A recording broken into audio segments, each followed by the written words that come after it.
Cuando enciendes la luz, cargas tu teléfono o enciendes el motor de un automóvil eléctrico. Hay un protagonista silencioso que hace posible cada una de esas acciones. El cobre. Este metal rojizo, maleable y brillante se ha ganado el título de nervio del mundo moderno porque ninguna sociedad actual podría funcionar sin él. Cada año la humanidad consume más de 26 millones de toneladas de cobre, extraídas de minas gigantes repartidas en América, África y Asia. Desde los yacimientos de Chile, que concentran cerca del 30% de la producción mundial, hasta las minas subterráneas de Zambia o la vasta industria en China, el cobre fluye como la sangre que alimenta a la civilización tecnológica. Pero el cobre no llega a nosotros tal como aparece en la naturaleza. En el interior de las minas, el mineral suele contener menos del 1% de cobre metálico. Todo lo demás son rocas y compuestos que deben ser separados con una precisión científica impresionante. El viaje que transforma una piedra aparentemente inútil en cables ultrafinos capaces de conducir electricidad es uno de los procesos industriales más espectaculares del planeta. En este documental, recorreremos paso a paso esa cadena monumental, desde la voladura de montañas enteras hasta el refinamiento por electrólisis, que alcanza una pureza del 99,99%. Veremos máquinas gigantes, hornos ardientes a más de 1000 grados Celsius, reacciones químicas controladas, y finalmente los rollos brillantes de cobre, listos para convertirse en la base de la energía y la tecnología modernas. Porque el cobre no es solo un metal, es el hilo conductor que conecta el corazón de la Tierra con el pulso eléctrico de nuestras vidas. Antes de que una sola tonelada de cobre pueda extraerse, comienza un trabajo meticuloso de exploración geológica. Equipos de especialistas analizan el terreno con estudios sísmicos, imágenes satelitales y perforaciones de prueba que pueden alcanzar cientos de metros de profundidad. El objetivo es determinar la cantidad de mineral disponible, su concentración y la viabilidad económica de la explotación. Cuando los estudios confirman que el yacimiento contiene reservas significativas, a veces del orden de millones de toneladas de mineral, empieza la fase de preparación. Se construyen carreteras, instalaciones eléctricas, sistemas de bombeo de agua y alojamientos para los trabajadores. Una mina a cielo abierto puede ocupar varios kilómetros de diámetro y requerir la remoción de cientos de millones de toneladas de roca estéril antes de llegar a la veta rica en cobre. El siguiente paso es el volado controlado. Ingenieros perforan la roca en una cuadrícula precisa, introducen explosivos industriales y programan detonaciones que fracturan el macizo en bloques manejables. Cada explosión calculada al milímetro puede liberar hasta 200.000 toneladas de material en un solo evento. La seguridad es prioritaria, los trabajadores se retiran kilómetros antes de la detonación y el área se monitorea con drones y sensores. Tras el estruendo, entra en acción la maquinaria pesada, excavadoras gigantes y camiones de acarreo capaces de transportar 400 toneladas por viaje. Su tarea es trasladar la mezcla de roca estéril y mineral hacia las trituradoras primarias. Así se inicia la cadena industrial. En cuestión de horas, lo que fue una montaña intacta se convierte en un flujo constante de rocas que alimentan el proceso de transformación. La mina se ha abierto y con ella comienza el viaje del cobre hacia convertirse en la columna vertebral de la civilización moderna. Una vez que la mina ha sido preparada y las primeras explosiones liberan la roca, comienza la fase más visible y colosal, la extracción y el transporte del mineral.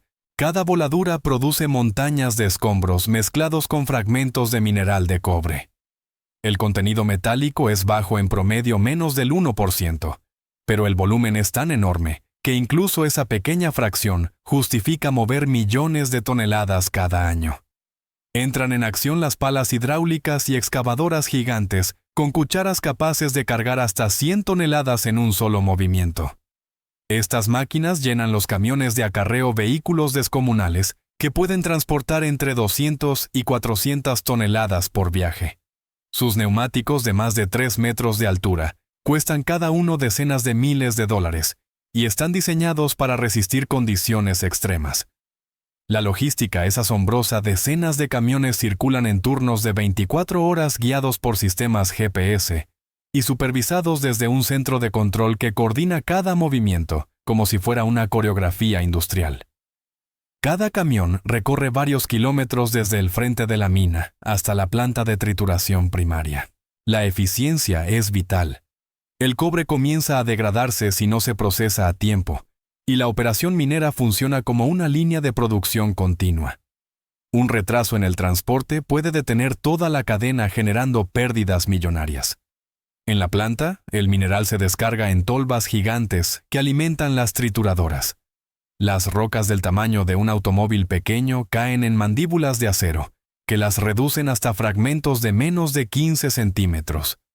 Lo que antes era un bloque sólido de montaña, ya empieza a convertirse en materia prima manipulable. A partir de aquí, la roca pasará por un proceso de trituración y molienda, cada vez más fino, hasta liberar las partículas de cobre atrapadas en su interior. El mineral ya está en camino, y lo que sigue es la fase crítica de trituración y molienda, donde la montaña se transforma en polvo. Una vez descargado en la planta de procesamiento, el mineral inicia su transformación. Lo primero es la trituración primaria, donde rocas del tamaño de un coche pequeño se vierten en trituradoras de mandíbulas de acero. Allí enormes placas móviles presionan y quiebran las piedras hasta reducirlas a fragmentos de unos 15 centímetros. Este material pasa luego a la trituración secundaria y terciaria, con trituradoras cónicas que continúan reduciendo el tamaño de las partículas. El objetivo es preparar la roca para la siguiente fase, la molienda, en la que se alcanzan dimensiones casi microscópicas. La molienda ocurre en los molinos de bolas, cilindros gigantes de acero, que pueden medir más de 12 metros de longitud. En su interior, toneladas de esferas metálicas giran sin descanso. El mineral entra mezclado con agua y al chocar contra las bolas se pulveriza gradualmente. El resultado es una suspensión espesa llamada pulpa o slurry, donde el mineral de cobre queda reducido a partículas de apenas 100 micras de diámetro, más finas que un grano de arena. Este proceso consume enormes cantidades de energía eléctrica y agua, lo que convierte a la molienda en una de las etapas más costosas de toda la cadena. Sin embargo, es imprescindible. Solo con partículas tan pequeñas puede liberarse el cobre atrapado en la roca. La pulpa resultante, una mezcla de agua, polvo de roca y pequeñas partículas de cobre, se bombea hacia tanques de agitación y celdas de flotación. Allí comenzará la etapa química que separará el metal valioso de los desechos inertes. De esta manera, lo que empezó como roca sólida de montaña se ha convertido en una sopa mineral que contiene el futuro cobre del mundo. El siguiente paso es el proceso de concentración, donde la ciencia química extraerá el metal de entre toneladas de material inútil. Con el mineral reducido a una pulpa fina, comienza la fase en la que la química toma el control. El objetivo es concentrar el cobre y separar la mayor cantidad posible de roca estéril. Dependiendo del tipo de mineral, se utilizan dos métodos principales: flotación para los sulfuros y lixiviación para los óxidos.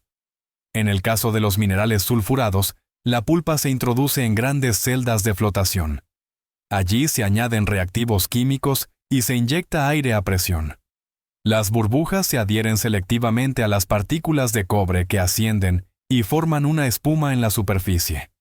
Esta espuma rica en cobre se retira continuamente y se espesa, alcanzando concentraciones de entre 30 y 40% de cobre, mucho más altas que el menos del 1% inicial. Por otro lado, los minerales oxidados se procesan mediante lixiviación. En enormes pilas de mineral triturado, se rocían soluciones de ácido sulfúrico diluido. El líquido percola lentamente a través de la roca y disuelve los iones de cobre.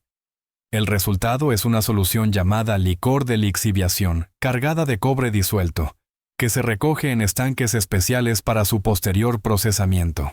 Ambos métodos tienen algo en común: permiten transformar grandes volúmenes de roca en una corriente relativamente pequeña y concentrada de cobre utilizable. Sin este paso, el transporte y procesamiento de millones de toneladas de material sería inviable. Lo que queda atrás, los relaves o colas, se depositan en presas de almacenamiento especialmente diseñadas para evitar filtraciones y proteger el medio ambiente. Mientras tanto, el concentrado de cobre, ya sea en forma de espuma seca o de solución líquida, se prepara para la siguiente fase, la fundición y refinación, donde el fuego y la electricidad llevarán la pureza del metal a niveles extraordinarios. De esta manera, el cobre ya ha recorrido medio viaje de roca casi inútil a concentrado metálico con un valor incalculable. El próximo paso es someterlo a temperaturas superiores a los 1000 grados Celsius, donde nacerá el cobre metálico que alimenta nuestras ciudades. Con el concentrado ya enriquecido, llega la fase más espectacular y exigente, la fundición. Aquí la mezcla de cobre concentrado y fundentes como sílice entra en hornos gigantes capaces de alcanzar más de 1200 grados Celsius. Dentro del horno, la química y la física trabajan juntas. Los sulfuros de cobre se oxidan liberando dióxido de azufre, mientras que el hierro y otras impurezas se combinan con la sílice para formar una escoria ligera que flota sobre el metal fundido. Lo que queda en el fondo es el llamado cobre blister, un metal con entre 60 y 98% de pureza, dependiendo del proceso. El nombre blister proviene de las pequeñas burbujas en su superficie, resultado de los gases que escapan durante el enfriamiento. Este cobre todavía no es apto para aplicaciones eléctricas o electrónicas, pero representa un salto enorme desde el mineral original. El siguiente paso es el moldeo en ánodos. El cobre blister se vierte en moldes rectangulares que pesan cientos de kilos. Estos bloques, aunque aún contienen impurezas como plata, oro, selenio o níquel, son la materia prima para el refinado final. En algunos casos, los subproductos tienen gran valor económico. Pequeñas cantidades de metales preciosos se recuperan durante el proceso, convirtiendo la fundición de cobre en una fuente secundaria de oro y plata. Tras la fundición, los ánodos se lavan y se preparan para el refinado electrolítico. En este método, los ánodos se sumergen en grandes tanques con una solución de sulfato de cobre y ácido sulfúrico. Al aplicar electricidad, los átomos de cobre viajan del ánodo al cátodo, depositándose en capas extremadamente puras. Este viaje desde la roca hasta el metal fundido demuestra el poder del fuego y la ingeniería. Pero lo mejor aún está por llegar. El cobre alcanzará una pureza del 99,99% gracias a la electricidad, y solo entonces estará listo para convertirse en el nervio conductor del mundo moderno. El cobre blister, aunque ya metálico, todavía contiene demasiadas impurezas para ser utilizado en aplicaciones eléctricas. Para alcanzar la calidad exigida por la industria, se somete al refinado electrolítico, un proceso que combina química y electricidad con una precisión extraordinaria. Los grandes ánodos de cobre blister, cada uno con un peso de más de 300 kilos, se sumergen en tanques rectangulares llenos de una solución de sulfato de cobre y ácido sulfúrico. Frente a ellos se colocan láminas delgadas de cobre puro, que actuarán como cátodos. Cuando se aplica corriente eléctrica, ocurre la magia. Los átomos de cobre del ánodo se disuelven en la solución y viajan como iones cargados hacia el cátodo. Allí se depositan capa tras capa, formando láminas nuevas de cobre con una pureza de 99,99%. Las impurezas más pesadas, como oro, plata o platino, caen al fondo de la celda y se acumulan como un lodo valioso que luego se recupera. Otros elementos como el hierro o el zinc permanecen disueltos en la solución y se eliminan mediante filtración y reciclaje químico. Cada ciclo de electrolisis dura entre 7 y 14 días, al cabo de los cuales los cátodos de cobre se retiran, se lavan y se secan. El resultado son placas brillantes y rojizas tan puras que pueden convertirse directamente en cables eléctricos, componentes electrónicos o tuberías de alta conductividad. Este proceso no solo perfecciona la calidad del cobre, también ejemplifica la capacidad humana de transformar un mineral, con menos de 1% de contenido, en un metal esencial para la vida moderna. El cobre ya está listo en su forma más pura. El siguiente paso será darle forma práctica mediante procesos de laminado, extrusión y trefilado, que lo convierten en productos cotidianos desde hilos ultrafinos, en smartphones, hasta tuberías en los sistemas de agua y calefacción. Con los cátodos de cobre refinado al 99% de pureza, comienza la fase en la que el metal se convierte en productos útiles para la vida diaria. Estas placas rojizas se funden nuevamente en hornos controlados y se moldean en grandes lingotes o varillas, listos para ser transformados. Uno de los métodos principales es el laminado en caliente. Los lingotes se calientan hasta unos 900 grados Celsius y se pasan repetidamente por rodillos que los estiran y aplanan. Así se obtienen planchas delgadas que luego se pueden cortar en diferentes formas para la industria. Para fabricar cables eléctricos, el proceso es aún más impresionante. Las varillas de cobre se someten al trefilado en frío, en el que se hacen pasar por una serie de matrices cada vez más estrechas. En cada paso, el diámetro se reduce y la longitud aumenta hasta obtener hilos tan finos que apenas miden unos milímetros, pero que mantienen la máxima conductividad eléctrica. Estos hilos se agrupan en haces, se aíslan con plásticos especiales y se convierten en los cables que llevan energía a nuestras casas, fábricas y dispositivos electrónicos. El cobre también se utiliza para producir tubos y conductos esenciales en sistemas de agua potable, calefacción y aire acondicionado. Mediante procesos de extrusión, los lingotes se presionan a través de moldes que les dan forma tubular resistentes a la corrosión y de alta durabilidad. Cada uno de estos productos se somete a rigurosos controles de calidad, pruebas de resistencia, conductividad y pureza química. Solo así se garantiza que el cobre que comenzó como roca en una montaña cumpla con las exigencias de la ingeniería moderna. El viaje casi ha terminado.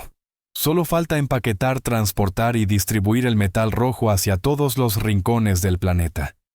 El cobre ya transformado en cables, tubos o planchas entra en su fase final, el embalaje y la distribución. En las plantas industriales, enormes bobinas de alambre de varios kilómetros de longitud se enrollan automáticamente en carretes de acero o madera. Cada bobina puede pesar más de 5 toneladas y se embala con plásticos protectores para evitar la humedad y la oxidación durante el transporte. Los tubos y planchas, en cambio, se agrupan en paquetes uniformes, sujetos con correas metálicas y etiquetados con códigos de trazabilidad. Estos datos permiten seguir el recorrido de cada lote desde la mina hasta el cliente final. El cobre viaja en barcos de carga, trenes y camiones, formando parte de una red logística global que conecta minas en Chile, Perú o Zambia con fábricas en China, Europa o Estados Unidos. Una vez allí, se transforma nuevamente en productos que usamos todos los días, desde los circuitos de un teléfono móvil hasta las bobinas de un motor eléctrico.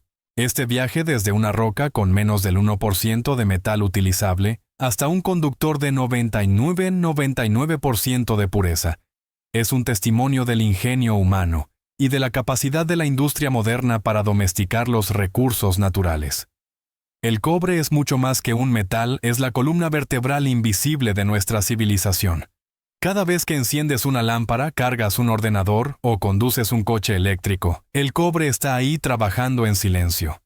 Si este recorrido te impresionó, dale like, comparte y suscríbete para seguir explorando los secretos de las megafábricas y los procesos industriales que mueven al mundo.